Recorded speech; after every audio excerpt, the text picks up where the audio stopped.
Yeah.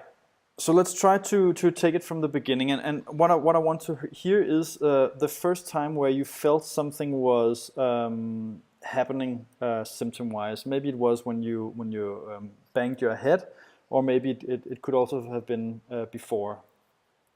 Okay, so yeah, so I fell. I was walking on the sidewalk, and it was like black ice on the sidewalk, so I fell and I hit my head in the top, in the back, and I felt a little bit slow that week, but nothing really serious. And then the next weekend, I went snowboarding, and I fell pretty badly. I was going fast, and I didn't have a helmet in that precise slope. And there, I hit my head really, really badly, and I was really dizzy that day. I couldn't almost I was with a lot of headache, and at night I was really dizzy. I went to bed and I said like, okay, this is not something really strong, so I'll keep going. So after 3 days, I couldn't deal with the headache, and I went to the medical assistant in the university. So I'm a PhD student in economics, and I was going through my first year of studies, so I had a lot of work. So yeah, so I after so I went to the medical services, and they said, okay, you have a concussion, you have to stop for 5 days. So I stopped for 5 days. I was in a dark room, Hmm. and after that, I resumed my studies, and I tried to keep going with studies. It was really hard, but I kind of did it. Okay. And And how, and if I can after just before the exams periods, I was feeling a little bit better. But once the exams started, I had a pretty bad setback, and we have something to go into the second year that are core exams.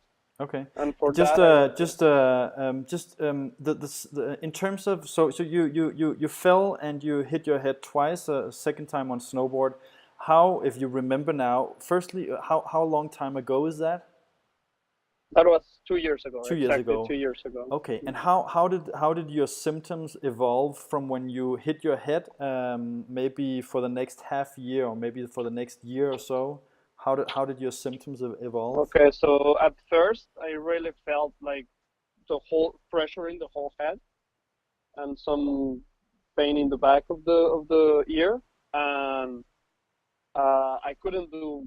I was just sleeping and working, and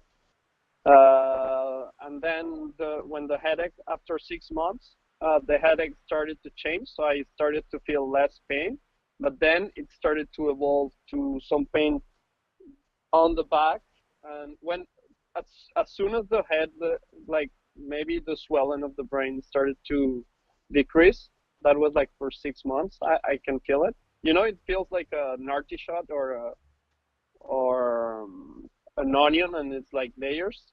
So when it was like the normal size, I started to feel pain more in the neck, in the back of the head, and it started to reduce and going kind of backwards and on like near the column. So I had a pain near the column and through the neck up to the Okay. head. Okay.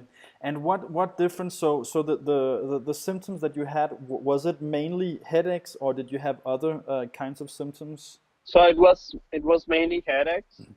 Um, so I had to. So I didn't pass the exams. I almost got expelled of school. But then I could manage because of the concussion thing to continue. But I had to take a medical leave. So I was pretty depressed, I think. Yeah. Yeah. So I went to some doctors related. So I took a medical leave. So I stopped school, and I went back to my country for a year. Yeah. Okay. All right. Okay. So Uh, the doctors, what have the doctors told you? so yeah, you have a post concussion traumatic syndrome. Uh, the MRI is fine. it will disappear. You will be completely fine at some point. Yeah, so I took amitriptyline You what? for six. Amitriptyline, I took Ah, amitriptyline. okay, yeah, yeah. So I took that for 6 months. Then I stopped it, and then I started to take Effexor for depression, and then I started to. So after, so I saw your story like in so my concussion was in February, and I saw your story like in November, maybe November, August. So then I started to say, okay, I'll stop doctor shopping. I'll just like do some massage. So I started to do physical therapy, acupuncture. I had chiropractic that kind of helped a little bit, and some alternative medicine in Colombia. So I started to take some vitamins and stuff like that. And I was in emotional therapies. And after in April that I had, so at the beginning I was supposed to take a break just for 6 months, but I wasn't feeling good after when I had to decide if I wanted to come back. So I decided to extend it 6 more months.